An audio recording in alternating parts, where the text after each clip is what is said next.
உலகை படைத்து ஆளும் ஈசனுக்கு 5 முகம், அவனது மகன் சுப்பிரமணியனுக்கு 6 முகம் என்பார்கள் ஆன்மீக பெரியவர்கள்.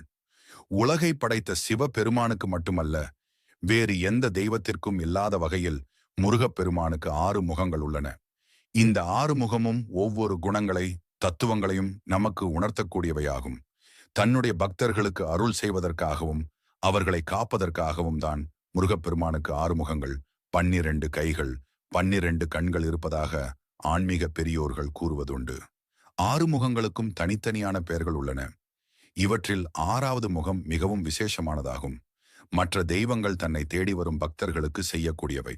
ஆனால் முருகப்பெருமான் தன்னை நினைத்தாலே அவர்களை தேடிச் சென்று அருளை வழங்கக்கூடியவர் என்பதாலேயே அவரை வழிபடுபவர்கள் அதிகம்.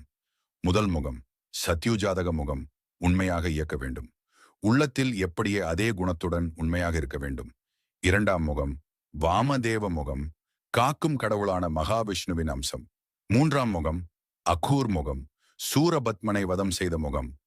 4ஆம் முகம் தத்புருஷ முகம், கோபம் தணிந்து சாந்தமாக இருக்கும் முகம். 5ஆம் முகம் ஈசான்ய முகம், தந்தை ஈஸ்வரனைப் போலவே இருக்கும் முகம். 6ஆம் முகம் அது முகம், தேடி வந்து அனுகிரகம் செய்யும் முகம்.